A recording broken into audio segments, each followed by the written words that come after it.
కోట్ల అప్పని యనమల రామకృష్ణుడు గారు అంటారు. ఒకరు 7 లక్షలు, ఒకరు 8 లక్షలు. అసలు మీరందరూ కూడా బాధ్యతల గల పోస్టులలో ఉన్నవాళ్ళు, బాధ్యత గల పోస్టులు చేసిన వాళ్ళు. ఇది సమంజసమా అని అసలు ఎటువంటివి చూడండి. ఇది రుణకంఠుడు అని చెప్పేసి 10 లక్షల, మళ్ళా ఫిగర్స్ కూడా 18, 37 లక్షలు, 10 లక్షల కోట్లు, 18 లక్షలు, 18 కోట్లు, 37 లక్షలు. ఏందండి ఇది?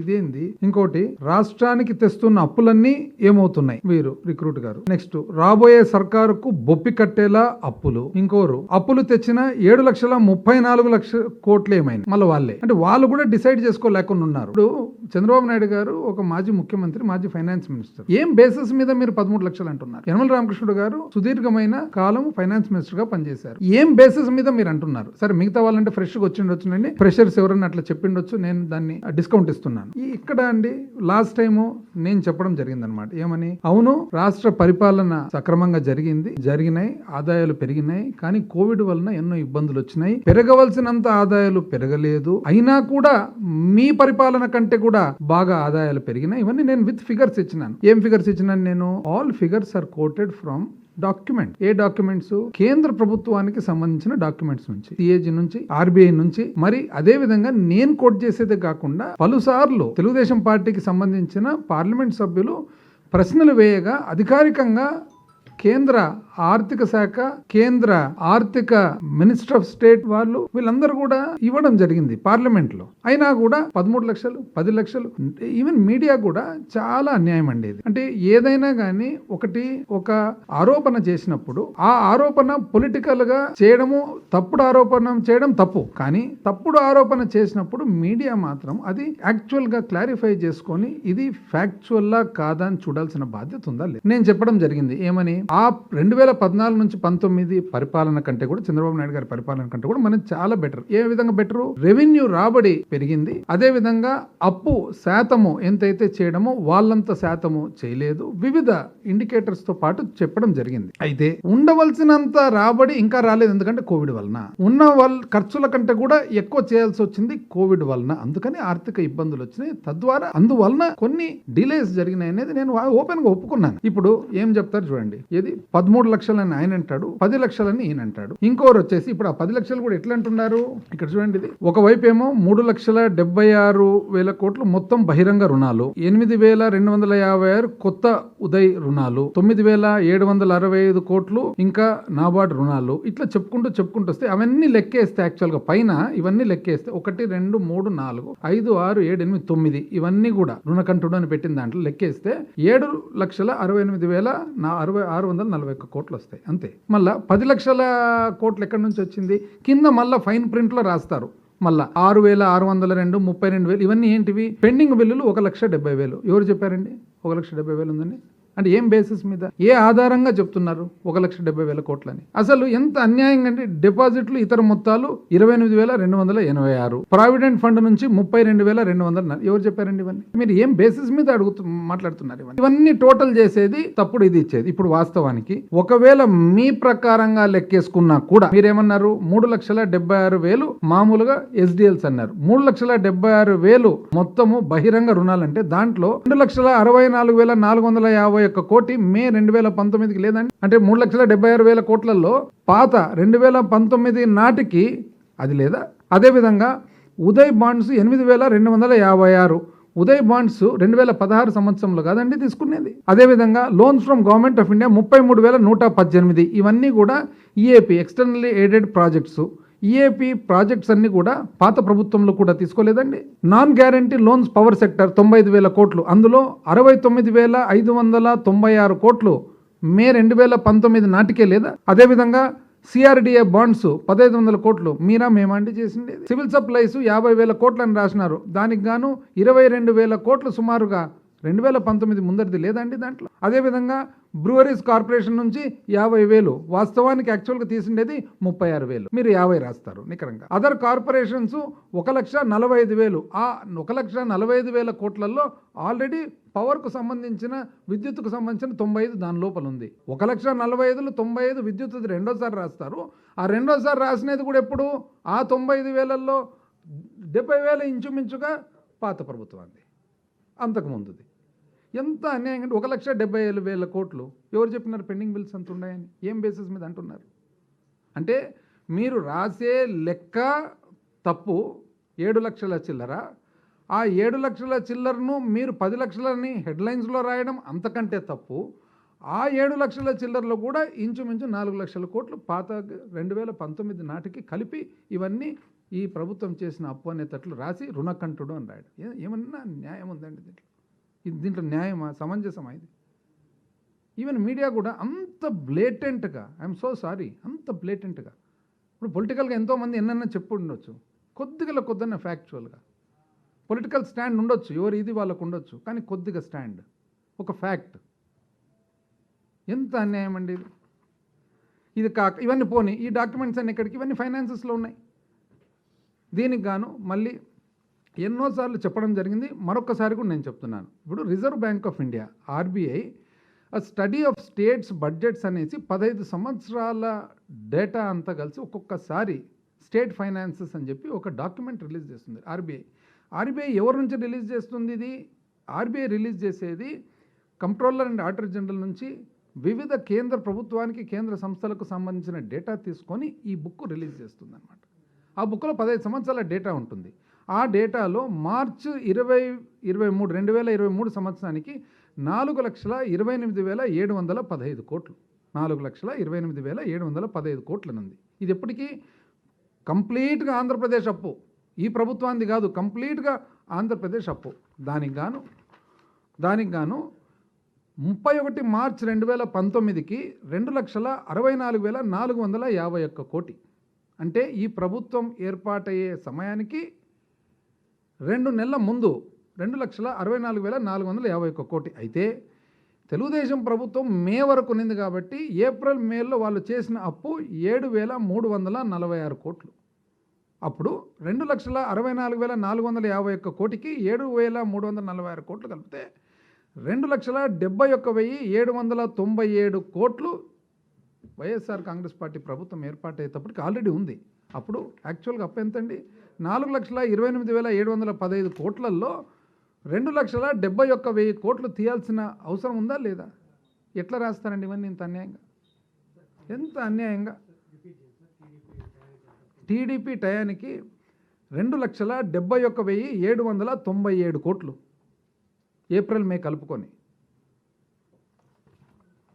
అదేవిధంగా ఒకవేళ మనము అప్పు పాత 2014-19 ఏ ప్రకారంగా పెరిగింది, 2019 నుంచి 4 సంవత్సరాలు ఏ ప్రకారంగా పెరిగిందని చూసినట్లయితే రాష్ట్ర విభజన జరిగినప్పటికీ 1,53,346 కోట్లు ఉన్నింది. అది 4,12,288 కోట్లు అయింది టీడీపీ ప్రభుత్వం దిగిపోయేటప్పటికి. అది ఈరోజు 6,38,217 కోట్లు ఉంది 4 సంవత్సరాలు వైసీపీ ప్రభుత్వంలో. అంటే అర్థమేమి? 5 సంవత్సరాల టీడీపీ ప్రభుత్వంలో వార్షిక వృద్ధి రేటు సంవత్సరం మీద సంవత్సరం అప్పు 21.8, అంటే ఇంచుమించు 22% పెరిగింది.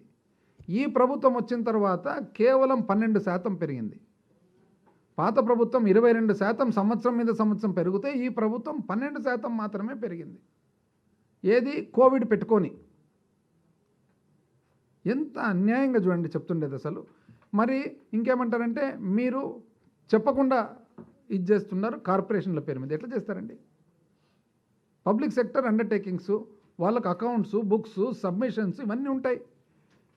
ఏది కూడా లెజిస్లేచర్ ఏం చేస్తామంటే మేము ఎంత అప్పు ఏం చేసినారు ప్రభుత్వం అని చెప్పేసి ఫార్మ్ D4లో బడ్జెట్ డాక్యుమెంట్లో ఫార్మ్ D4లో ప్రజెంట్ చేస్తాం ప్రతి సంవత్సరం. చూసుకోవచ్చు ఎవరైనా కానీ, పబ్లిక్ డాక్యుమెంట్ ఫార్మ్ D4. ఆ తర్వాత వాల్యూమ్ 5 5వ వాల్యూమ్లో మరి అన్ని డీటెయిల్స్ ఇస్తాం. ఏమా డీటెయిల్స్? గవర్నమెంట్ గ్యారంటీలు ఎంత ఇచ్చింది, అసలు అప్పు ఎంత ఉంది, సెక్యూరిటీస్ ఎంత ఇచ్చినాం అనేది వాల్యూమ్ 5లో ఖచ్చితంగా ప్రజెంట్ చేయడం జరుగుతుంది. ఇది పార్ట్ ఆఫ్ ద గవర్నమెంట్. అసలు ఒక పబ్లిక్ సెక్టర్ అండర్టేకింగ్ ఏదైనా ప్రభుత్వ రంగ సంస్థ ఏదైనా చేయాలంటే ఫైనాన్షియల్ ఇన్స్టిట్యూషన్స్ ఎక్కడి నుంచి అప్పు చేయగలుగుతుందండి? అంటే ఇంటింటికి మీతో నాతో తీసుకుంటుందా అప్పు? ఫైనాన్షియల్ ఇన్స్టిట్యూషన్స్ నుంచి తీసుకోవాలా? బ్యాంకులో ఆటోమేటిక్గా బ్యాంకు బుక్స్లో ఉంటుంది, పిఎస్యు బుక్స్లో ఉంటాయి. ఆ తర్వాత నాన్ కన్వర్టబుల్ డిబెంచర్స్ రూపంలో చేయాలంటే మనం బహిరంగంగా దేశానికంతా తెలిసేటట్లు కొన్నిసార్లు ఇంటర్నేషనల్గా కూడా చేయడం జరిగింది సిఆర్డిఏ బాండ్స్ మాదిరి. మళ్ళీ ఇవన్నీ కూడా ఏ విధంగా దాచిపెట్టేదానికి వీలవుతుంది? కనకమేడల రవీంద్ర ప్రొఫెసర్ వాళ్ళ కుమార్ గారు వాళ్ళ ఎంపీ గారు అడిగినారు. ఒకసారి అడిగితే minister of state for finance very క్లియర్గా రిప్లై ఇచ్చినారు. కానీ అది మాత్రం రాయరు, అది చెప్పరు, దాన్ని మాత్రం దాచిపెడతారు. అసలు విననట్లు ఉంటారనమాట. ఇవన్నీ ఎక్కడి నుంచి వచ్చినాయి? ఇవన్నీ కూడా అంటే ఆర్బీఐకి తెలియకుండా, సిఏజీకి తెలియకుండా, బ్యాంకులకు తెలియకుండా, ఫైనాన్స్ మినిస్ట్రీకి తెలియకుండా, ఎవరికి తెలియకుండా దాచిపెట్టి అప్పులు చేసేదానికి వీలవుతుందండి? ఎంత అన్యాయంగా చేస్తున్నారు. బ్రూవరీస్ కార్పొరేషన్ మీద చేయడం జరిగింది. ఖచ్చితంగా అది చట్టం చేసినాం. చట్టం చేసి ఇంతకుముందు ఏదైతే మత్తుపానీయాల మీద సిండికేట్లు అయ్యి అందరూ అంగళ్ళు షాప్స్ సంపాదిస్తున్నారో ఆ సిండికేట్లు కాకుండా ఆ ప్రీమియం ఏదైతే ఉందో ఆ ప్రీమియం తీసి దాన్ని ఏఆర్ఈటీ అని చెప్పి ప్రత్యేక పన్నుగా పెట్టి ఆ ప్రత్యేక పన్నుగా వచ్చిన డబ్బులు కేవలం 4 స్కీములకు వాడడం జరుగుతుంది. రైతులకు, మహిళలకు, విద్యకు అని చెప్పి చట్టం చేయడం జరిగింది. అంటే ఒక బీర్ సీసా ఒకవేళ 200 రూపాయలకు అమ్ముతుంటే బయట ప్రైవేటు షాప్స్ ఏవైతే ఉన్నాయో తెలుగుదేశం ప్రభుత్వంలో 20 రూపాయలు, 30 రూపాయలు ప్రీమియంకి అమ్మేవాళ్ళు ఆ ఊర్లో ఉండే వాళ్ళందరూ కలిసి. మనం ఏం చేయడం జరిగింది, ఎప్పుడైతే ప్రభుత్వమే సరఫరా స్టార్ట్ చేసిందో ఆ 20 రూపాయలు, 30 రూపాయల ప్రీమియం ఏదైతే ఉందో ఆ ప్రీమియం మేరకు సపరేట్గా ట్యాక్స్ అని పెట్టి ఆ ట్యాక్స్ను కూడా కేవలం ఒక అప్పుకు సర్వీస్ చేస్తూ ఆ అప్పు ప్యూర్లీ ఎందుకు ఓన్లీ మహిళల కోసము, రైతుల కోసము స్కీమ్లకు 4 స్కీమ్లకు వాడేదానికని చెప్పడం జరిగింది. ఎంత అన్యాయంగా చెప్తారండి. ఒకవేళ ఈవెన్ మనము మన స్థూల ఉత్పత్తి మీద అప్పుగిన ఏ విధంగా పెరిగిందని చూస్తే, అంటే మన స్థూల ఉత్పత్తి ఏదైతే ఉందో ఒక నిష్పత్తిగా అప్పు ఏ విధంగా పెరిగిందని చూస్తే కూడా తెలుగుదేశం పార్టీకి సంబంధించిన 5 సంవత్సరాల పరిపాలనలో 2,59,000 కోట్లు, సుమారు 2,59,000 కోట్ల అప్పు.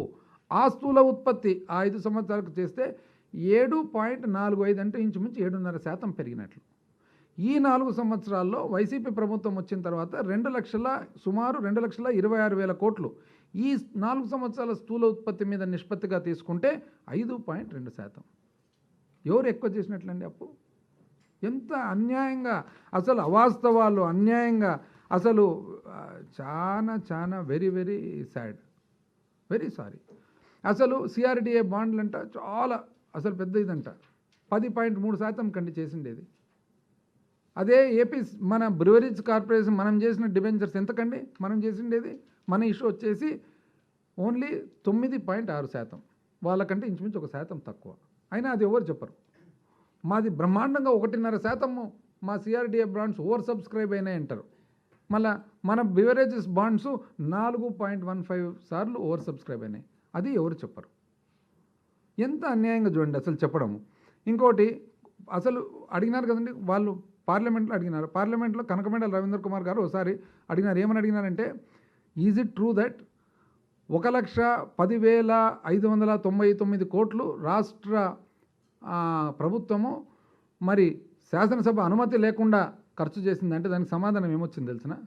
సమాధానం ఏమొచ్చిందంటే అది కాదు కానీ 2014-15 నుంచి 18-19 అంటే తెలుగుదేశం ప్రభుత్వంలో మాత్రము అప్పుడు 1,62,000 కోట్లు శాసనసభ ఆమోదం లేకుండా చేయడం జరిగింది.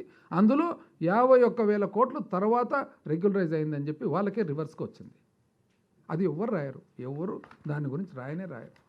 రఘురామకృష్ణరాజు గారు ఫైనాన్స్ మినిస్టర్ గారికి ఈజ్ ఇట్ ట్రూ దట్ ఎంత అప్పు ఉంది ఏమని చెప్పి అన్ని అడిగితే కేంద్ర ఆర్థిక శాఖ మంత్రివర్యులు ఏమన్నారండి, 2023 బడ్జెట్ ఎస్టిమేట్స్ మనం తీసుకోవాల్సింది 2022 రివైజ్డ్ ఎస్టిమేట్స్ తీసుకుంటే ఇంచుమించు 4 లక్షల కోట్లు. అంటే 2022 రివైజ్డ్ ఎస్టిమేట్స్ అయితే 3,93,718 కోట్లు. ఒకవేళ 2023 బడ్జెట్ తీసుకున్నా కూడా 4,42,000 కోట్లు మాత్రమే. అంటే ఎక్కడండి 4,42,000 ఎక్కడ? అసలు 10 లక్షలు ఎక్కడ, 7 లక్షలు ఎక్కడ, 8 లక్షలు ఎక్కడ, 13 లక్షలు ఎక్కడ? నోటికి ఏదొస్తే అది. పైగా ఆళ్ళగడ్డలో మళ్ళా చెప్తారు, ఏం మీటింగ్ అది, ఏదో ఈ కొత్త ర్యాలీ, రా కదలిరా ఒకసారి, వస్తున్నాం మీకోసం ఒకసారి, రకరకాల పేర్లు. ప్రస్తుతం రా కదలిరాలో ఏం చెప్తారంటే ఇంకోటి భవిష్యత్తు గ్యారంటీ ఏదో ఉంది, ఇంకోటి స్కీమ్ అదేదో అయిపోయింది అది. అందుకు స్థూల ఉత్పత్తి నా పరిపాలన బ్రహ్మాండంగా ఉంటుంది అంటాడు. ఆయన పరిపాలన బ్రహ్మాండంగా ఉంటే 2014-19 5 సంవత్సరాల స్థూల ఉత్పత్తి యావరేజ్ తీసుకుంటే 6,95,000 కోట్లు. 6,95,000 కోట్లు 5 సంవత్సరాల యావరేజ్ స్థూల ఉత్పత్తి. ఈ ప్రభుత్వం వచ్చిన తర్వాత 4 సంవత్సరాల స్థూల ఉత్పత్తి తీసుకుంటే యావరేజు 10,84,000 కోట్లు. ఏది ఎక్కువ అండి? ఎక్కడ 6,95,000 కోట్లు, ఎక్కడ 10,84,000 కోట్లు. కానీ బ్రహ్మాండంగా ఉంది మాది అంటారు అనమాట. పోనీ దానికి తగినట్లు వాళ్ళు ఏమంటారు వెంటనే, స్థూల ఉత్పత్తి పెరిగితే మళ్ళీ రెవెన్యూ కూడా పెరగాలి కదా. ఇది అందరికి వచ్చే ప్రశ్న. చెప్తా, అది కూడా చెప్తా. ఇప్పుడు రెవెన్యూ వాస్తవానికి 1990, ఎందుకంటే ఈయన కొత్త కాదు కదా చంద్రబాబు నాయుడు గారు, పాత ముఖ్యమంత్రి, ఇంతకుముందు ఆర్థిక శాఖ మంత్రి, 40 ఇయర్స్ ఇండస్ట్రీ. సో ఈ ఇండస్ట్రీ 1999 నుంచి 2004 వరకు చూస్తే రెవెన్యూ రాబడి 12.4% పెరిగింది. 2004 నుంచి 2009 రాజశేఖర రెడ్డి గారి ప్రభుత్వంలో రెవెన్యూ రాబడి 21.6% పెరిగింది. 2009 నుంచి 2014 కాంగ్రెస్ ప్రభుత్వంలో 14.4% పెరిగింది. 2014 నుంచి 2019 అంటే చంద్రబాబు నాయుడు గారి ఇంతకుముందు గవర్నమెంట్లో 6% మాత్రమే పెరిగింది. ఈ ప్రభుత్వం వచ్చిన తర్వాత 2019 నుంచి 23 వరకు చూస్తే 16.7% పెరిగింది. రెవెన్యూ రాబడి తప్ప మాట్లాడడానికి అవుతుందండి? ఎంత వచ్చింది మనకు రాబడి ఎంత వచ్చింది అనేది మార్చడానికి అవుతుంది ఫిగర్స్? బుక్స్లో, అన్ని బుక్స్లో నీకెంత పన్ను వసూలు అయింది అనేది ఇది, నీకెంత పన్ను వసూలు అనేది ఇక్కడ క్లియర్గా కనపడేటప్పుడు ఇంకా ఎక్కడ 16% మన పెరుగుదల ఎక్కడ, కోవిడ్తో కూడుకొని 6% ఆయన పెరుగుదల ఎక్కడ? పోనీ అంతకుముందు చాలా అప్పుడన్నా పాపం యవ్వనంలో బాగా చేసినాడేమంటే అప్పుడు 12, యవ్వనంలో 12, మన వృద్ధాప్యంలో 6, అయినా కూడా నా అంత బాగా బ్రహ్మాండంగా ఎవ్వరు చేయరని చెప్పి అంటాడు. పోనీ ఇంకొచ్చి ఉద్యోగాలు ఇస్తారంటే ఇప్పుడు బ్రహ్మాండమైన ఉద్యోగాలు అంట. ఈ ఉద్యోగాలు కూడా అది కూడా వేసినారు. ఎవరు? దీపేందర్ సింగ్ హూడా గారు ఒక ప్రశ్న వేసినారు. దీపేందర్ సింగ్ హూడా గారు ఇప్పుడు ఫార్మర్, ఐ థింక్ ఆయన ఇదనుకుంటా, former chief minister of Haryana. ఆయన దేశవ్యాప్తంగా ఫిగర్స్ ఎంత ఉంది అని చెప్పి, ఏది అన్ఎంప్లాయ్మెంట్ గురించి, ఈ ప్రావిడెంట్ ఫండ్ అకౌంట్స్ ఎన్ని ఉన్నాయని ఇస్తే ఆంధ్ర రాష్ట్రంలో 2018-19లో 44,86,000 ప్రావిడెంట్ ఫండ్ అకౌంట్స్ ఉన్నాయి. 44,86,000 సుమారు. 2022-23కి 60,75,000 సుమారుగా అయినాయి. 60,75,000 అంటే ప్రావిడెంట్ ఫండ్ అకౌంట్ అంటే ఏమి? ఉద్యోగికి ఉంటేనే కదా ప్రావిడెంట్ ఫండ్, ఉద్యోగికి కదా. అంటే 20 లక్షల మంది పెరిగినట్లా కాదా అని ఆయన టైంకు ఇప్పటికి. కానీ ఆయన మాత్రం నేనే ఉద్యోగాలు ఇస్తా అంటాడు. ఆ తర్వాత దిగ్విజయ్ సింగ్ గారు, కపిల్ సిబ్బల్ గారు, ఈయన former chief minister of Madhya Pradesh, Kapil Sibal garu, ఇది వాళ్ళు ఏమేసినారు ప్రశ్న, అన్ఎంప్లాయ్మెంట్ గత 5 సంవత్సరాలుగా అన్ఎంప్లాయ్మెంట్ ఉద్యోగాలు లేని వాళ్ళు ఎంతమంది ఉన్నారని చెప్పి అడిగితే ఆంధ్రప్రదేశ్ 18-19 చంద్రబాబు నాయుడు గారి పరిపాలనలో శాతం ఎంత ఉండే? 5.3%. 2022-23కి ఎంత వచ్చింది? 4.1%. అంటే 100కు 5.3% చంద్రబాబు నాయుడు గారి పరిపాలనలో ఉద్యోగం లేని వాళ్ళు ఉంటే, నిరుద్యోగస్తులు ఉంటే, ఇప్పుడు 4.1. ఇంకా టాలీ కావడం లేదండి. అయినా కూడా ఆయన చెప్తాడు నాదంటే బ్రహ్మాండమైనది. ఆళ్ళగడ్డలు ఇంకా కర్నూలు జిల్లాకి ఏమో ఏం చేస్తా అంటే ఇప్పుడు ఏం చేస్తారండి, 2019లో మేము మన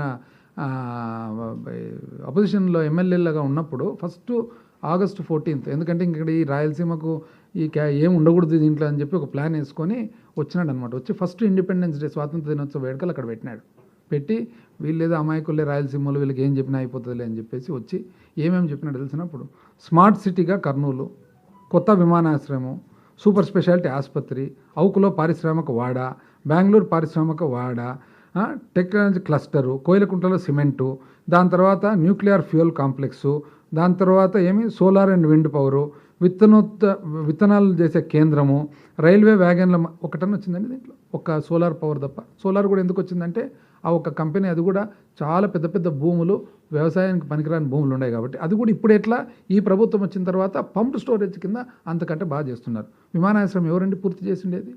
ఊరికే పేరుకు దానికి ఇది పెట్టిపోతే మన గవర్నమెంట్ వచ్చిన తర్వాత పూర్తి చేసిండేది. అవుకులో రామ్కో సిమెంట్స్ ఎప్పుడండి కమెంట్స్ అయినది? మొన్న. ఆ తర్వాత అసలు క్లస్టర్ ఎక్కడుంది? దాంట్లో వ్యాగన్ల ఫ్యాక్టరీ ఎక్కడుందండి? వచ్చిన వ్యాగన్ ఫ్యాక్టరీ కూడా వాళ్ళు కంప్లీట్ చేసుకోలేకపోయినారు. దాని తర్వాత సూపర్ స్పెషాలిటీ హాస్పిటల్ ఇప్పుడు కాదండి, కర్నూలు హాస్పిటల్ డెవలప్ అవుతుండేది. దీంట్లో ఏం చేసిండేది కర్నూలుకు? మీరు ఇంతకుముందు ఏమీ చేయకపోగా ఏమీ చేయకపోగా ఆలూరులో జింకలకు పార్క్ అంట, శ్రీశైలంలో పులులకు పార్క్ అంట. ఇది అంటే కర్నూలు జిల్లా వాళ్ళు ఎంత అమాయకులు, ఎంత తిక్కోళ్ళు వీళ్ళు అని చెప్పేదానికి ఆలూరులో ఏమో జింకలకు పార్క్ అంట, శ్రీశైలంలో ఏమో పులులకు పార్క్ అంట. ఇది పోనీ అదన్నా చేసినాడా? అదిలే, పులు లేవు, జింకలు లేవు. దీనికంతా కారణం ఎవరంటే అసలు నిజం చెప్పాలంటే అసలు అప్పు ఉంది, అప్పు అయింది, 2 లక్షలు 3 లక్షల కోట్లు అప్పు అయింది, నేను కాదనిలే. కారణం ఎవరండి? అప్పు నేను చెప్పానా? కారణం ఎవరు? కారణం చంద్రబాబు నాయుడు గారు, చంద్రబాబు నాయుడు గారి విధానాలు. ఆయన విధానాల వలన, ఆయన రాజకీయాల వలన, ఆయన ఐడియాలజీ వలన, ఆయన సిస్టమ్ వలన ఆయన చేస్తున్న ఇవన్నీ కూడా రాష్ట్ర పరిస్థితి ఈ విధంగా ఉంది. అసలు ఎక్కడే కానండి, ఇప్పుడు చూడండి, మళ్ళా పైగా ఆళ్ళగడ్డలో ఒక్కొక్క ఎమ్మెల్యేకి ఒక్కొక్క పేరు పెడతాడు, నాకేదో పేరు పెడతాడు. మీ వయసుకు తగునా అండి? మీ వయసుకు మీ కొడుకు అంటే ఊరికి పోయి అందరికి పేర్లు పెట్టేది ఒక ఫ్యాషన్ అనుకున్నాడు. మీ వయసుకి ఏంది ఊరికి పోయి ఎమ్మెల్యేలకు పేర్లు పెట్టేది? ఇప్పుడు ఎమ్మెల్యేలు కూడా మీకు పేరు పెట్టలేరా? జగదేక వీరుని కథలో మీ కొడుకు రేలంగి వేషం అనలేరా? అనొచ్చు కదా, మీ కొడుకును కూడా రేలంగి అనొచ్చు. అనడం లేదే ఎవరు, సంస్కారం ఉంది కాబట్టి ఎవరు అనడంలే. మీ వయసుకు మీకు ఎందుకండి? ఒకరేమో బిజినెస్ మ్యాన్ అంట, ఓరు నాగభూషణం అంట, ఓరు ఇంగోరంట, ఏంటివన్నీ పిచ్చి మాటలన్నీ మీ వయసుకు తగినట్లు. యాక్చువల్ నిజం చెప్పాలంటే దీనికంతా కారణం ఎవరు? ఈయన ఫ్లిప్ ఫ్లాప్ చూడండి ఒక్కసారి. అంటే ఈయన రాజకీయ సిస్టమ్ చూడండి. అసలు ప్రజలు నిజంగా ఏ విధంగా నమ్ముతుంటారు నాకైతే ఆశ్చర్యంగా ఉంది. ఒక్కసారి చూడండి, 1990 ఫస్ట్ కాంగ్రెస్ పార్టీలో తన రాజకీయ జీవితం స్టార్ట్ చేసినారు. ఆ తర్వాత తెలుగుదేశం పార్టీలోకి వచ్చినాడు. ఎట్లొచ్చినాడు, రామారావు గారికి ఏమైంది అనేది మనందరికీ తెలుసు, ఇంకా మళ్ళీ రిపిటేషన్ అవసరం లే. ఏ విధంగా తెలుగుదేశం పార్టీలోకి వచ్చినారు, ఏ విధంగా రామారావు గారికి ఏం చేసి వచ్చినారు అనేది కూడా మనందరికీ తెలుసు. వచ్చినాడు కదా, వచ్చిన తర్వాత ఊరుకుంటాడా? ఆయన రాజకీయ జీవితం చూద్దాం. 1996 నుంచి 98 యునైటెడ్ ఫ్రంట్లో ఉన్నాడా? 13 పార్టీలు. అప్పుడు 13 పార్టీలు ఎవరెవరు? Assam Gana Parishad, CPI, CPM, DMK, Janata Dal, Samajwadi party, దానికి మళ్ళీ కన్వీనర్ ఉంటూ ఆ తర్వాత మళ్ళీ 1998లో బీజేపీ కొద్దిగా పికప్ స్టార్ట్ అయితేనే వెంటనే ఏమన్నాడు ఆయన, పికప్ స్టార్ట్ అయితేనే ఈ పక్క వచ్చినాడు. పోనీ పాత నేస్తం కదా వీళ్ళకు కమ్యూనిస్టులతో, వాళ్ళ గురించి ఏమన్నా అంటే ఈ దేశంలో కమ్యూనిజం లేదు, టూరిజం ఉంది అన్నాడు. వీళ్ళు మాత్రం ఇంకా ఇప్పటికి కూడా ఇంకా నమ్ముతూనే ఉన్నారు, కమ్యూనిజమే లేదు, టూరిజం ఉంది అన్నాడా లేదా? 1999లో బాగా అనుకూలంగా బీజేపీతో పాటు కలిసి వాజ్పేయి గారు కార్గిల్ వేవ్ మీద గెలిచినాడా? గెలిచిన తర్వాత 2001లో ఏమన్నాడు, మోడీ గారిని దింపేయాలన్నాడు. అసలు మోడీ గారిని ఏ విధంగా దింపాలి, దింపకుండా నేను దిగిపోతా అన్నాడా లేదా? 2004 వచ్చేటప్పటికి బీజేపీతో పాటు కలిసినాడు. మోడీ గారిని దింపకుంటే నేను అసలు దిగిపోతాన్నాడు, అట్లే ఉండాడు. ఎందుకు? ఆడ బీజేపీ అధికారంలో ఉంది కాబట్టి. 2004లో కలిసి ఓడిపోయిన తర్వాత హిస్టారికల్ బ్లండర్ అన్నాడు, చారిత్రక తప్పిదం ఇది అన్నాడా లేదా? 2004లో 2009కి వచ్చేటప్పటికి మరొకసారి మళ్ళీ యూటర్న్. ఎట్లా? మళ్ళా టీఆర్ఎస్తో, మళ్ళా సిపిఐతో, మళ్ళా సిపిఎంతో మహాకూటమి అన్నాడు. దానికి అన్న తర్వాత ఏమన్నాడు? చిరంజీవి గారిని ఏమన్నాడు?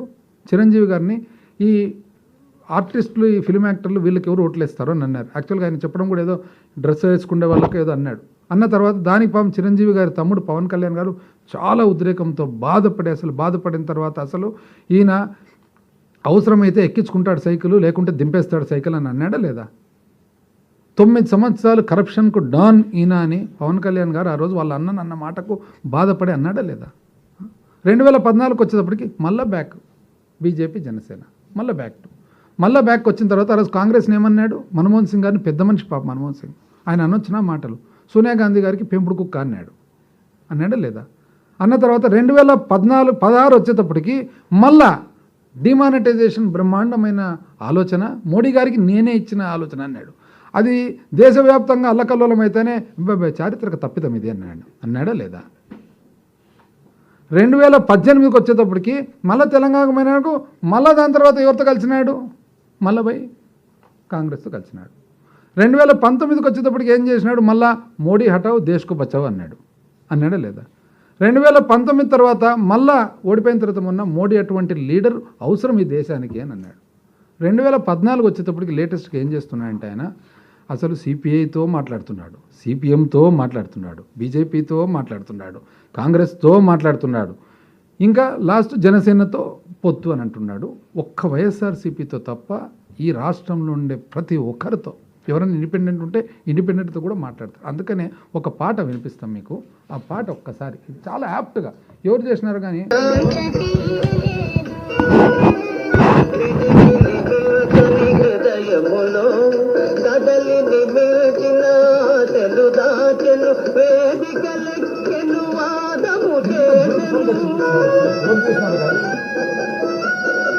అర్థాలు అయితే చాలా బాగుంది. బోధలు చేసెను మనిషి మారలేదు, అతని బాధ తీరలేదు. భాషను మార్చెను, మోసమునే తెలు, తలనే మార్చెను, అయినా మనిషి మారలేదు, అతని బాధ తీరలేదు. ఎంత చక్కగా తీసినారు చూడండి. ఇది ఈరోజు ఎందుకు ఈ పరిస్థితికి ఉందంటే, ఈరోజు రాష్ట్రము ఎందుకు ఈ పరిస్థితికి వచ్చిన అప్పులంటే ఇది మెయిన్. ఇప్పుడు చూడండి, ఇది కాక ఆయన ఫ్లిప్ ఫ్లాప్ అనేది ఎట్లుందనేది ఒక్కసారి చూద్దాం. ఈయన మనసులో మాట అని ఒక బుక్ రాసినాడు, అందరికీ తెలుసు కదా. మంచి ప్రాయంలో ఉన్నప్పుడు చాలామంది పెద్ద పెద్ద మేధావులతో అంతా కలిసి దాంట్లో ఏమేమి ఆయన మనసులో ఏముంది మాట. ఎందుకంటే ఈరోజు ఉద్యోగస్తులు ఆయన చెప్పేది వింటున్నారు, నిరుద్యోగస్తులు ఆయన చెప్పేది వింటున్నారు, అడపా తడపా రైతులను టెంప్ట్ చేస్తున్నాడు. కానీ ఆయన మనసులో ఏముంది మాట అనేది ఒక్కసారి చూద్దాం. ఏమన్నాడు ఆయన? Page number 117. మనకు అవసరమైన దానికంటే ఎక్కువ మందిని పనిలో పెట్టుకుంటున్నాం. ఇది బాగా ప్రభుత్వ ఉద్యోగులందరూ బాగా వినాలి. ఇది చాలామంది అసలు మర్చిపోయేదానికి ఉంది. దాని తర్వాత 119 పేజు. ఎన్టీ రామారావు గారు ముఖ్యమంత్రిగా అధికారంలోకి వచ్చి మళ్ళీ ₹2 చేశారు. నేను అధికారంలోకి వచ్చిన తర్వాత ఈ ఖర్చు భరించరానిదిగా భావించి మళ్ళీ ₹3.5 ధరను పెంచాను. సబ్సిడీ ఇవ్వడము పులి మీద సవారీ లాంటిది. వాస్తవం ఏమంటే సబ్సిడీ వల్ల రాజకీయ ప్రయోజనాలు నష్టపోతాయి. ₹2 కిలో బియ్యం ఇచ్చి కూడా 1989 ఎన్నికల్లో ఎన్టీ రామారావు గారి తెలుగుదేశం ప్రభుత్వం ఓడిపోయింది. కొంత ధర పెంచినప్పటికీ సబ్సిడీని కొనసాగించిన కాంగ్రెస్ ప్రభుత్వం 1994 ఎన్నికల్లోనూ ఓడిపోయింది. నెక్స్ట్, రైతులు వినాలి. ఇది రైతులకు విద్యుత్తు, సాగునీరు, ఎరువులతో సబ్సిడీ ఇచ్చిన ప్రభుత్వాలన్నీ కూడా ఇతర రాష్ట్రాల్లో ఇదే పరిస్థితిని ఎదుర్కొంటున్నాయి. ఇవాళ రైతులకు ఉచిత విద్యుత్తునిస్తున్న రాష్ట్రాలు కొన్ని దేశంలో ఉన్నాయి. రైతులకు ఉచిత విద్యుత్ ఇస్తామని వాగ్దానం చేసిన అకాలీదళ్ ప్రభుత్వం లోక్సభ ఎన్నికల్లో పరాజయం పాలైంది. రాష్ట్ర ప్రభుత్వం ఆర్థిక స్థితి మీద భారం మోపే మరో కారణము విపరీతమైన సంఖ్యలో ఉద్యోగుల నిర్వహణ వ్యయం. ఉద్యోగస్తులందరూ రాష్ట్ర ప్రభుత్వాలు ఉద్యోగుల చేత ఉద్యోగుల కోసం నడిచే ప్రభుత్వాలు అయ్యాయి. అంటే for the people by the people ఆ టైపులో ఉద్యోగుల చేత ఉద్యోగుల కోసం. ఇది మనసులో మాట, చంద్రబాబు నాయుడు గారి మనసులో మాట. నేను ముఖ్యమంత్రిని కాకముందు 10 నెలలు ఆర్థిక మంత్రిగా ఉన్నానంటే తెలియక కాదు, బాగా తెలిసే మాట్లాడుతున్నాడు అనమాట. అందరూ వినాలి, మర్చిపోయినట్టున్నారు ఇవన్నీ. 124. విద్యుత్తే కాక ఇతర సబ్సిడీలు కూడా ప్రభుత్వ రెవెన్యూ వ్యయంలోకి ప్రధాన భాగాన్ని తినేస్తున్నాయి. వెనుకబడిన వర్గాల వారికి ఇళ్ల పథకం మరో ఖరీదైన సబ్సిడీ పథకం. ఇల్లు అంటే వద్దని కొన్ని సందర్భాల్లో ఉచిత ప్రయాణ సౌకర్యాలు. ఇప్పుడేమో బస్సు అంటున్నాడు లేడీస్కు. ఒక్కొక్కటి చూడండి ఫ్లిప్ ఫ్లాప్. అసలు ఇప్పుడు ఏమంటున్నాడు? కొన్ని సందర్భాల్లో ఉచిత ప్రయాణ సౌకర్యాలను రాష్ట్ర రోడ్డు రవాణా సంస్థలు విద్యార్థులకు, వికలాంగులకు, స్వాతంత్ర సమయోధులకు కూడా వద్దంట. ఈవెన్ వాళ్ళకు కూడా, ప్రస్తుత ప్రజాప్రతినిధులకు, జర్నలిస్టులకు మీకు కూడా అందిస్తుంది. వీటి ఖర్చు ప్రభుత్వానికి ఏడాది 4-5 కోట్ల రూపాయలుగా, ఏపీఎస్ఆర్టీసీకి ఏడాది 74 కోట్ల రూపాయలుగా. ఇది ఆర్టీసీ లెక్కలు తారుమారు చేస్తుంది. ఇక పరోక్షంగా ఇచ్చే సబ్సిడీలు కూడా ఏడాదికి ఖరీదు పెరిగిపోయి కొనసాగించడం కష్టమవుతుంది. వీటిలో అన్నిటికంటే ఎక్కువ ఖరీదైన కాలువల సాగునీటి విషయంలో వినియోగదారుల ఛార్జీల వసూల్లో లోపం. ఎకరానికి ₹60 చొప్పున వసూలు చేస్తున్న ఛార్జీ నిర్వహణ ఖర్చులు కూడా సరిపోనప్పుడు పెట్టిన పెద్ద పెట్టుబడుల లాభం వస్తే అసలు ఎందుకు? చూడండి రైతుల పరిస్థితి. వెనుకబడిన తరగతుల గృహ నిర్మాణ పథకంలో వసూళ్లు అతి తక్కువ. అంటే గృహ నిర్మాణ పథకం వెనుకబడిన వర్గాలకు ఏదైతే ఇస్తున్నారో అది అతి తక్కువ. అసలు పెంచాలా అసలు ఎందుకు అని ఆయన అభిప్రాయం. మళ్ళీ అదేవిధంగా 62. ఇదైతే ఇంకా ఉద్యోగస్తులంటే వింటే ఏమంటారు? ఇంకా ప్రభుత్వ ఉద్యోగస్తులందరూ అవినీతి గురించి ప్రజల అభిప్రాయాన్ని సేకరించినప్పుడు వారి దృష్టిలో ఆంధ్రప్రదేశ్ రాష్ట్ర విద్యుత్ సంస్థ ఉద్యోగుల్లో 66% మంది, పౌర సరఫరాల శాఖల్లో 65% మంది, రెవెన్యూ అధికారుల్లో 64% మంది, పోలీసుల్లో 62% మంది, స్థానిక సంస్థల్లో 52% మంది అవినీతి పరులని తేలింది. చంద్రబాబు నాయుడు గారు ఉద్యోగస్తుల గురించి తన మనసులో మాట, పేజీ నంబర్ 61. బాగా ఉద్యోగస్తులందరూ బాగా చక్కగా వినాలి. 62 ఎందుకంటే ఆయన మంచి ప్రాయంలో అప్పటికే ఆర్థిక శాఖ మంత్రిగా చేసి ముఖ్యమంత్రిగా రాసినది. 62 రీఇన్వెంటింగ్ గవర్నమెంట్ అన్న పుస్తకంలో రచయితలు డేవిడ్ ఆస్బోర్న్ అండ్ టెడ్ గాబ్లర్, అంటే ఈయన ఇంగ్లీష్ వాళ్ళు పెద్ద పెద్ద వాళ్ళు రాసిన పుస్తకాలు కూడా తను చదివి అధ్యయనం చేసుకొని ఈ అభిప్రాయానికి వచ్చినట్లు పెద్ద పెద్ద డేవిడ్ ఆస్బోర్న్, టెడ్ గాబ్లర్ లాంటి పెద్దవాళ్ళు రాసిన పుస్తకాలు కూడా చదివిన తర్వాత ఈ అభిప్రాయానికి వచ్చినాయంట. ప్రభుత్వ ఉద్యోగుల జీతభత్యాలు, పెన్షన్లు పెరుగుదల ప్రభుత్వం అప్పుల వల్ల చిక్కుకుపోయే పరిస్థితి దారితీసింది. జీతభత్యాల బిల్లు పెరుగుదల, రెవెన్యూ లోటు పెరుగుదల వల్ల ఈ లోటును అడ్డుకోవడానికి అప్పులు చేయక తప్పదు. ఈ అప్పులు వడ్డీలు మరిన్ని అప్పులకు దారితీస్తాయి. ఇదొక విషఫలం.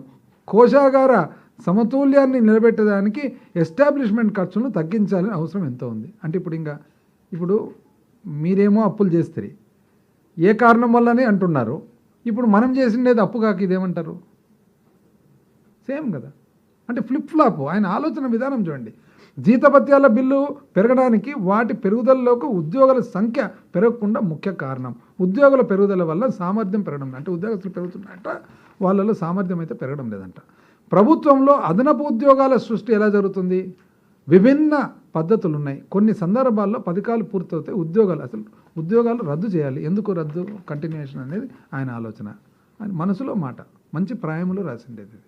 ఏది టెడ్ గాబ్లరు, డేవిడ్ ఆస్బోర్న్ అటువంటి గొప్ప వాళ్ళ పుస్తకాలు చదివిన తర్వాత, ఆర్థిక శాఖ మంత్రిగా పనిచేసిన తర్వాత, ముఖ్యమంత్రిగా ప్రాయములో రాసిండేది అనమాట. ఇది మళ్ళీ ఎందుకంటే 73 ఏళ్ళ కంటే ఒకసారి ఏదైనా కొద్దిగా లైట్గా ఆలోచన మారిండొచ్చు కదా. ఇది మా 40sలో 40 ఏళ్లలో ఇంకెవరికి పొరపాటు జరగదు. ఆ అభిప్రాయం జీవితకాలం మంది ఉంటుంది లోపల. జీబ్రాకు సారలు అప్పుడప్పుడు మనం పెయింట్ వేస్తే పోతుంది, కానీ వర్షం పడినప్పుడు మళ్ళీ సారలు వచ్చేస్తాయి. ఎక్కడికి పోవాలి? కేంద్రంలో కానీ రాష్ట్రంలో కానీ సిబ్బంది సంఖ్యను తగ్గించడంతో ఉత్తమమైన మార్గం అన్న ఉద్యోగుల స్తంభింపజేయడం, అంటే రిటైర్ అయిన ఉద్యోగుల స్థానంలో కొత్త నియామకాలు చేయకుండా ఉండడం. ప్రభుత్వ ఉద్యోగులందరూ కూడా ఈరోజు బాగా చక్కగా వినాలి. తాము అవసరం అనుకున్న పనుల నిర్వహణ ప్రైవేట్ సంస్థలతో నియమించే ఆర్థికాధికారులను కలెక్టర్లకు అప్పగించి జరిగింది. అంటే ప్రైవేట్ మన అవుట్సోర్సింగ్. నీటిపారుదల శాఖలో కూడా ఆర్థిక అధికారాలను గణనీయ స్థాయిలో దత్తం చేయడం జరిగింది. గతంలో కంటే ఇప్పుడు ఇంజనీర్లు, చీఫ్ ఇంజనీర్లు పెద్ద మొత్తంలో వ్యయమయ్యే పనులను మంజూరు చేయవచ్చు. ఇట్లాంటివి ఇంకా చూసుకుంటూ పోతే ఎన్ని వస్తాయి. ఇది ఆయన ఆలోచనపరం. లేట్ అవుతుంది కదా, అయిపోయినాక అన్నీ ఆన్సర్ చేస్తా. ఇది అయిపోయింది కదా. ఇప్పుడు ఈ పొలిటికల్ అఫిలియేషన్ చూసిన తర్వాత ఇంతకుముందు ఒకసారి చెప్పిన, ఇప్పుడు మళ్ళీ నాకు అనిపిస్తుంది, అంటే బీజేపీ మళ్ళీ బ్యాక్ టు కాంగ్రెస్, మళ్ళీ బీజేపీ మళ్ళీ బ్యాక్ టు కాంగ్రెస్, మళ్ళీ కమ్యూనిస్ట్ బ్యాక్, మళ్ళీ జనసేన బ్యాక్. చూసిన తర్వాత ఇంతకుముందు ఒకసారి చెప్పి మళ్ళీ అదే గుర్తుకొస్తుంది. ఒక గొప్ప ఉదాహరణ, ఎలిజబెత్ టైలర్ అని ఒక యాక్ట్రెస్ ఉండింది. క్లియోపాట్రా అని చాలా గొప్ప ఫిల్మ్లో యాక్ట్ చేసిందనమాట. One of the famous actresses. ఆమె జీవితకాలంలో 7 సార్లు పెళ్లి చేసుకుందనమాట. అంటే విడాకులు పెళ్ళి.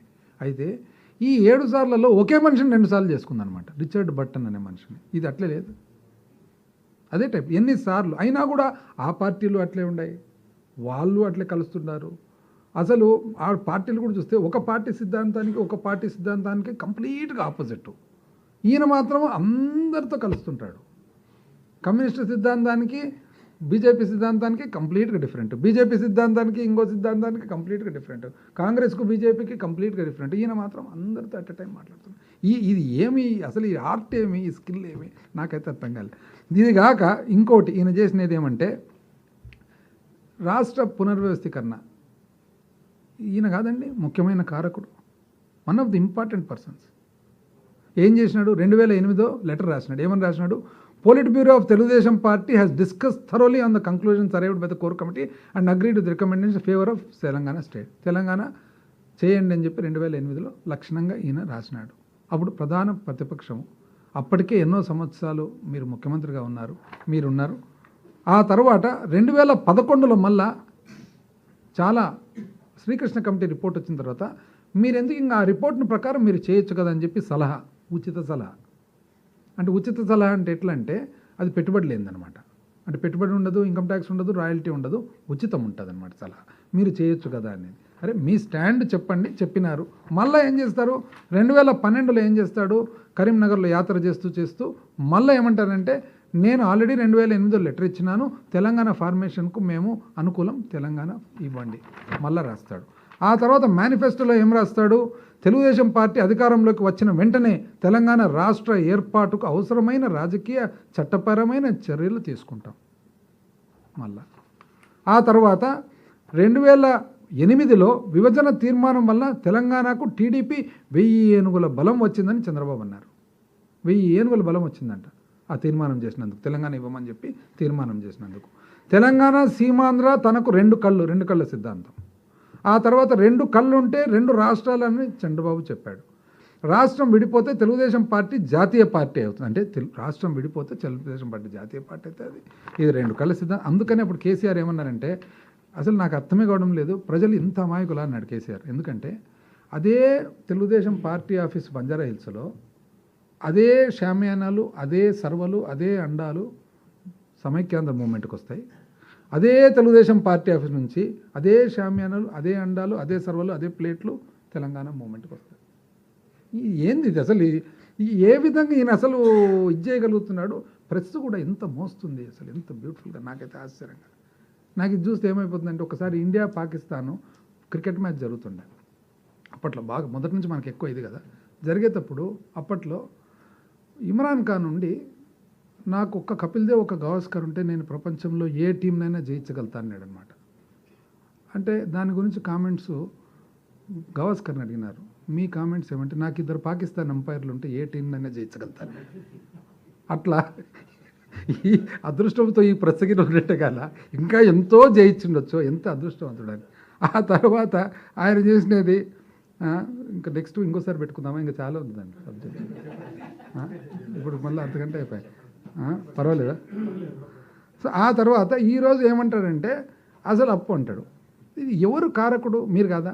ఇన్నిసార్లు రాజకీయాలు మార్చి, ఐడియాలజీ మార్చి, 30 సంవత్సరాలు మీ ప్రభావం ఈ రాష్ట్రం మీద చూపి, ఓసారి స్పెషల్ ప్యాకేజ్ అంటారు, ఓసారి ఇప్పుడు స్పెషల్ కేటగిరీ స్టేటస్, ప్రత్యేక హోదా మన రైట్. ఎట్లా పోయింది అది? ఎందుకు పోయింది? మీరు కాదా ఆ రోజు సెప్టెంబరు పోయి, మీరు మీ వాళ్ళు పోయి ఆలోచన లేకుండా మీరు పోయి ఎటువంటి స్పెషల్ ప్యాకేజ్ తెచ్చుకున్నారు? ఏమన్నా ఉందా స్పెషల్ ప్యాకేజీలు? ఏముంది దాంట్లో? స్పెషల్ ప్యాకేజీలు ఏముంది? స్పెషల్ మీకు ఏదైతే అష్యూరెన్సెస్ రీఆర్గనైజేషన్ యాక్ట్లో పునర్వ్యవస్థీకరణ చట్టం సేమ్ అవే ఉన్నాయి, మైనస్ ప్రత్యేక హోదా. ఎట్లా ఒప్పుకున్నారు? చివరకు పోలవరం ప్రాజెక్టు కూడా మీరు ఏ విధంగా ఒప్పుకున్నారు? చేసి వచ్చిన తర్వాత మళ్ళీ దానికి తీర్మానాలు. ఏమని తీర్మానము? 9/9/2016 మేము ఉన్నాం ఎమ్మెల్యేలుగా. ఆ రోజు తీర్మానం ఏం చేసినాడు? ఆంధ్రప్రదేశ్ రాష్ట్ర అభివృద్ధికి సహాయ సహకారాలు అందిస్తున్న గౌరవ ప్రధానమంత్రి గారికి, కేంద్ర ప్రభుత్వానికి ధన్యవాదాలు తెలియజేస్తున్నాను. రాష్ట్ర విభజన నేపథ్యంలో అవమానాలకు గురైన ప్రజలకు ప్రత్యేక హోదా చుట్టూ బలమైన ఆకాంక్ష నెలకొని ఉంది. మళ్ళీ చెప్తాడు అది కూడా మళ్ళా ఆయన. కాబట్టి ఆంధ్రప్రదేశ్ రాష్ట్ర ప్రజలకు ఆకాంక్షలకు అనుగుణంగా రాష్ట్ర సమస్య సత్వర పరిష్కారం చేయాలని చెప్పి. అంటే ఏం మీ ఉద్దేశం ఏమి దీనివల్ల? ప్రత్యేక హోదా ఏమో మీరు వదిలిపెట్టేసినారు, ప్యాకేజ్కేమో ఒప్పుకున్నారు, ఓ పక్క ధన్యవాదాలు చెప్తున్నారు, ఒక పక్క రైట్స్ కాపాడాలంటే రైట్స్ కాపాడాల్సినది మీరా, కేంద్ర ప్రభుత్వమా? ఫస్ట్ ఛార్జ్ ఎవరి మీద ఉంది? రాష్ట్ర ప్రభుత్వం మీద కాదు ఉండేది. అదేవిధంగా మళ్ళీ 8/9 అదే రోజే మేము ఇక్కడ ఆ రోజు డిసెంట్ తెలియజేస్తుంటే కౌన్సిల్లో ఇచ్చినట్టు సేమ్ అదే వాక్యాలే కౌన్సిల్లో చేసిన తర్వాత. ఈరోజు మీరు ఇంత అనుభవంతో ఆ రోజు మీరు ఆర్థిక శాఖ మంత్రిగా పుస్తకాలు రాసినారు, మనసులో మాట రాసినారు, CEO ఆఫ్ ద కంట్రీ అన్నారు, అసలు NDA కన్వీనరు మీరే, ప్రెసిడెంట్లను తెచ్చినారు మీరే, ప్రైమ్ మినిస్టర్ని తెచ్చినారు, గుజరాల్ను మీరే తెస్తారు, దేవేగౌడను మీరే తెస్తారు, కలాంను మీరే తెస్తారు, అసలు యావత్ భారతదేశాన్ని మీరే హైదరాబాద్ నుంచి పరిపాలించినారనేటట్లు మీరు చెప్తారు. అందులో భాగంగా కంప్యూటర్ కనిపెడతారు, క్యాలిక్యులేటర్ కనిపెడతారు, ఇంగ్లీష్ వచ్చిన వాళ్ళని అమెరికాకు పంపిస్తారు, తెలుగు వాళ్ళందరూ ఈరోజు అమెరికాలో మీ వల్లనే ఉండారు. నేను చెప్తారే మళ్ళీ ఇన్ని తెలిసిన వాళ్ళు మీకు ఆ రోజు ఇది తెలీదా? అసలు పునర్వ్యవస్థన జరిగినప్పుడు మీరు ఉచిత సలహాలు ఇచ్చినారు కదా, ఈ విధంగా చేయొచ్చు, ఆ విధంగా చేయొచ్చు, తొందరగా చేయండి అని చెప్పి చేసేటప్పుడు ఈరోజు పునర్వ్యవస్థీకరణ జరిగిన తర్వాత మనకు స్థూల ఉత్పత్తిలో మనకు సర్వీసెస్ సెక్టర్ ఏదైతే సేవారంగం ఉందో సేవారంగం మనకు 45% నుంచి 40కి పడిపోయింది. వ్యవసాయ రంగము కరస్పాండింగ్ 33 నుంచి 38 పెరిగింది. హైదరాబాద్ నగరం పోవడంతో మనకు ఈరోజు లెక్కేస్తే ఇంచుమించు 1,80,000 కోట్లు లెక్కేస్తే మనకున్న రెవెన్యూ రాబడిపోయింది లెక్కలేస్తే హైదరాబాద్ నుంచి. ఆ రోజు మీకు తెలియదు ఇవన్నీ, మీరు స్పెషలిస్ట్ కదా అన్నిట్లో. మీరు అసలు అప్పులు ఏ విధంగా జనాభా ప్రకారం, కానీ ఆస్తి ఏ విధంగా లొకేషన్ ప్రకారం. అంటే ఆస్తి అంతా హైదరాబాద్లో ఉంది, తెలంగాణకు బాయా, అప్పంతా జనాభా ఇక్కడ ఉంది కాబట్టి మనకు వచ్చా. మీకు తెలీదా అది? దానివల్ల కదా ఈరోజు అప్పు పెరిగినది.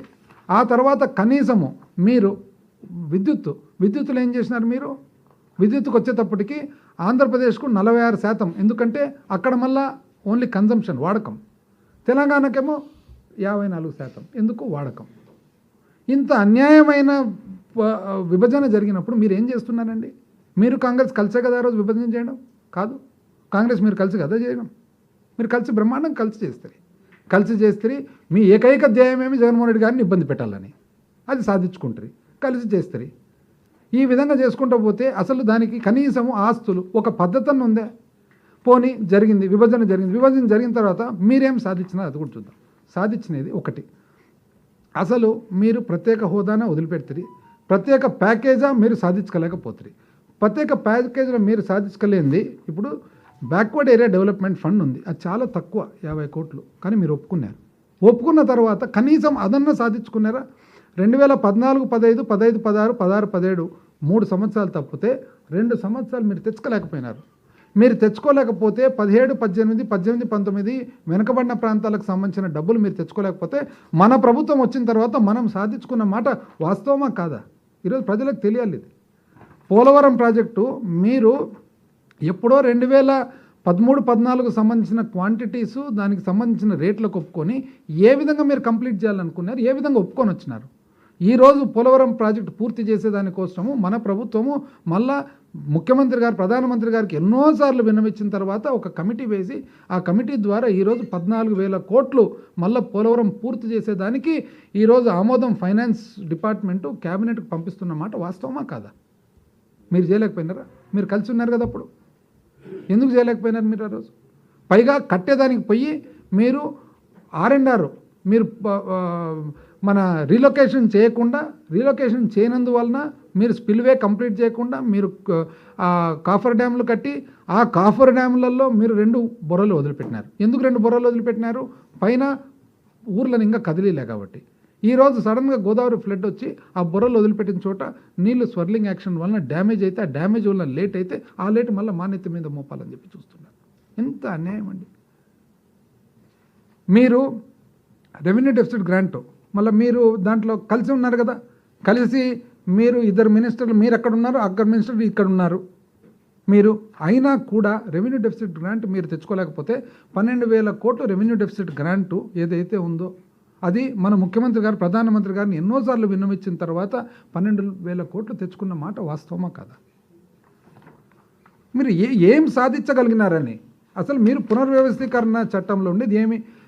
మనకు దుగిరాజపట్నం పోర్టు నీతి ఆయోగ్ వాళ్ళు ఇది కట్టేదానికి ఫీజిబిలిటీ లేదు, వీలు పడదంటే ఈరోజు పట్టుదలతో మన రాష్ట్ర ప్రభుత్వం రామాయపట్నం పోర్టు స్టార్ట్ చేసి రామాయపట్నం పోర్టు 2,650 కోట్ల వ్యయంతో స్టార్ట్ చేస్తే ఈ రోజుకి 1,130 కోట్ల పని పూర్తయినది వాస్తవమా కాదా? ఈరోజు కడప స్టీల్ ప్లాంట్ మీరు ఎలక్షన్లకు 4 రోజుల ముందర ఫౌండేషన్ వేస్తే ఈరోజు కడప స్టీల్ ప్లాంట్ కోసము ప్రభుత్వం కట్టేది ఇబ్బందిగా ఉంటే ప్రైవేట్ సంస్థ JSWతో పాటు జిందాల్ వాళ్ళతో పాటు కలిపి ఈరోజు జిందాల్ వాళ్ళు ఆల్రెడీ ఒప్పందం చేసుకొని ఫస్ట్ ఫేజ్లో 1 మిలియన్ టన్స్ 1 మిలియన్ టన్నులు సంవత్సరానికి 3,300 కోట్లు, రెండో ఫేజ్లో ఇంకొక 1 మిలియన్ టన్నులు 5,500 కోట్లతో పాటు ఈరోజు JSWAP స్టీల్స్ అని చెప్పి ఒక సపరేట్గా స్పెషల్ పర్పస్ వెహికల్ పెట్టిన మాట వాస్తవమా కాదా? పవర్ సెక్టర్కి పోతే తెలంగాణకు మీరు ఉన్న టైంలో తెలంగాణకు పవర్ సప్లై చేసినారు. పవర్ సప్లై చేస్తే వాళ్ళు బిల్లు కట్టలేదు.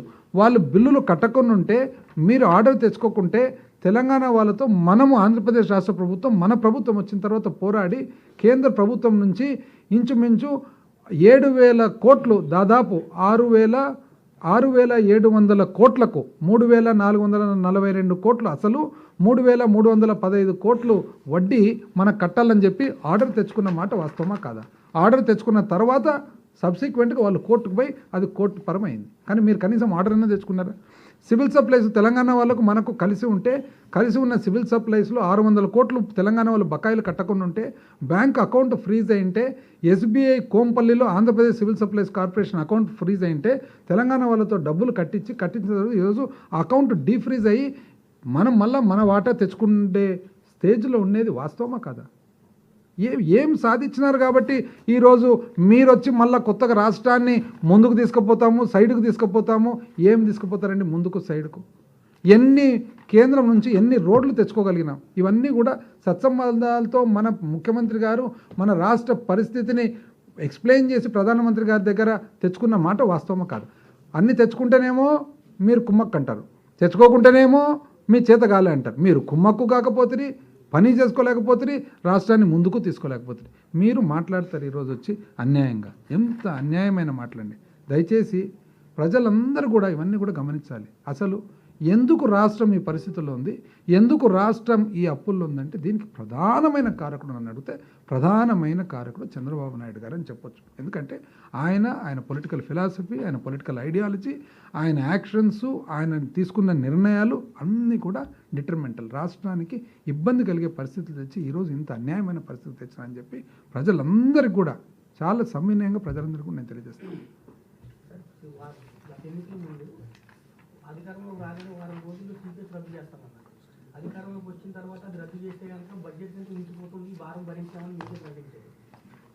నేను ఒకటి చెప్పానండి. తర్వాత మెగా డిఎస్ చేస్తామన్నారు. 5 ఏళ్ళు అయిపోయింది, ఏం లేదు అధికారంలో రావాలి. మద్య నిషేధం చేస్తామన్నారు. ఇప్పుడు అదే డ్యూరేషన్ లోన్ తీసుకుని 3 స్కీములు అమలు చేస్తామన్నారు.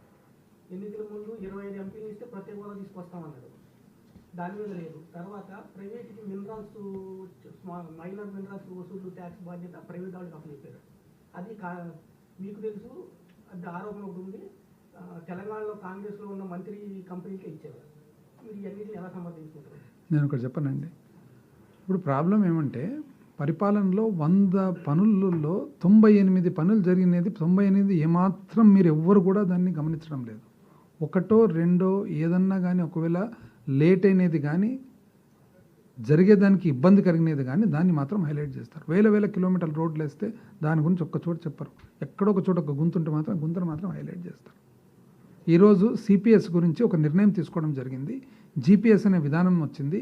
ఆ జీపీఎస్ అనేది మనము ఏదైతే అసెంబ్లీలో పాస్ చేయడం జరిగిందో ఇది నేషన్ వైడ్ కూడా, దేశవ్యాప్తంగా కూడా కేంద్ర ప్రభుత్వం కూడా చాలా మెచ్చుకొని ఈ జీపీఎస్ విధానాన్ని మొత్తం దేశానికంతా వర్తింపజేయాలనే ఆలోచనలో కేంద్రం ఉంది. అది మన సాధననా కాదా?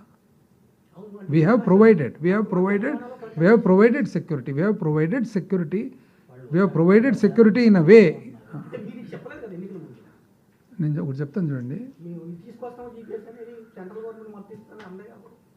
ఒకటి చెప్తాను చూడండి. నేను అందుకని చెప్పేది, ఇప్పుడు 100 పనులలో 99 పనులు చేసినప్పుడు ఒకటి కొద్దిగా లేట్ కావడమో, ఒకటి కొద్దిగా ఇది కావడమో ఉన్నప్పుడు మీరు దాన్ని మాత్రమే హైలైట్ చేయాలని చూస్తున్నారు తప్ప జరిగిన మంచి గురించి ఏ ఒక్కరు కూడా మీరు దాన్ని ఒప్పుకోవడం లేదు, దాన్ని చెప్పడం లేదు. ఏదండి ఏ వర్గానికి? ఆ వర్గానికి న్యాయం జరగాల కాబట్టే, న్యాయం జరగాలనే ఆలోచన ఉంది కాబట్టే జీపీఎస్ అనే విధానం తీసుకురావడం జరిగింది. జీపీఎస్ ఏ విధంగా తీసుకురావడం జరిగింది? 50% అనేది ఒక సెక్యూరిటీగా ఇవ్వడం జరిగింది. ఏ విధంగా సెక్యూరిటీ ఇవ్వడం జరిగింది? సెక్యూరిటీ చట్టపరంగా ఇవ్వడం జరిగింది.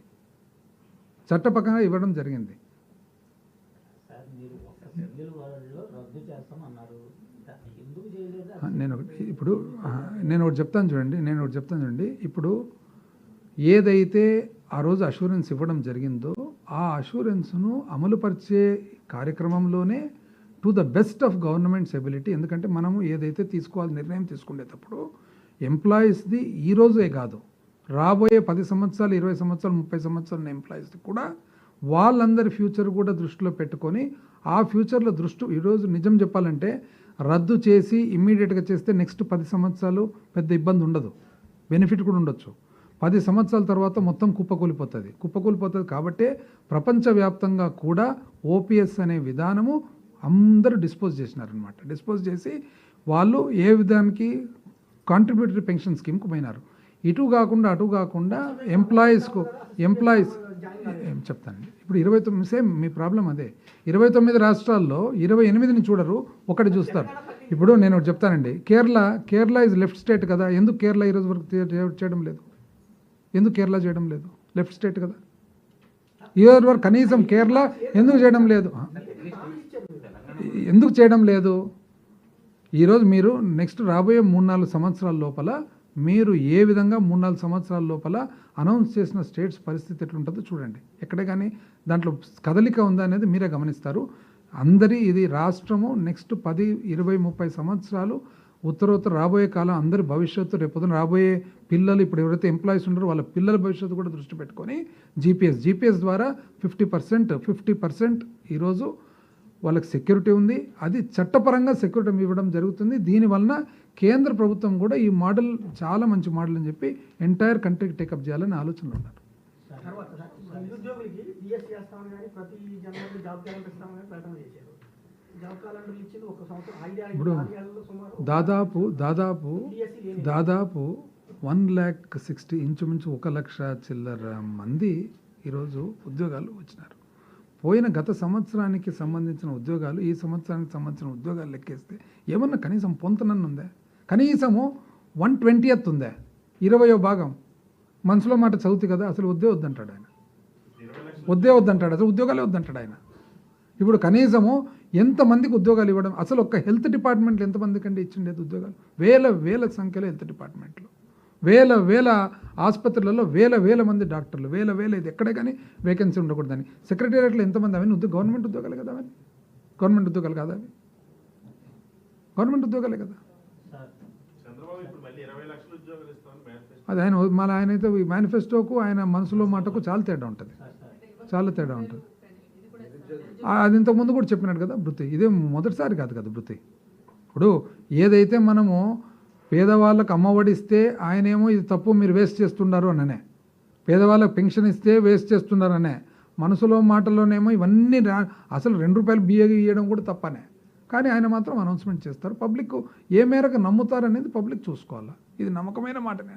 దీనికి యాక్చువల్గా వాస్తవాన్ని నేను చెప్తా, ఇట్లా ఎయిర్పోర్ట్లలో రైల్వే స్టేషన్లలో తెలుగుదేశం వాళ్ళు ఇతర పార్టీ వాళ్ళు కూడా మాకు కలుస్తుంటారు కదా, నేను రోజు అడిగితే మేము స్కీములు చేసేటప్పుడేమో మీ వల్ల కాదు, మీ చేత కాదు, మీ వల్ల కాదు, మీ చేత కాదు అని అంటే మీరు అనౌన్స్ చేస్తున్నారు కదా, అది ఎట్లా అంటే మీకు మాకు అదే తేడా అండి. అంటే ఏం ఆ తేడా అంటే మీ లీడరు, ఇది వాస్తవానికి జరిగింది, పేర్లు చెప్తే బాగుండదు, ఆయన ఏమన్నా అంటే వాళ్ళు గ్రూపు మీ లీడర్ ఏదైనా చెప్తే చేయాలంటాడు, మా లీడర్ కూడా చెప్తాడు దాటేసుకుంటాడు. ఇది నమ్మకం. Thank you.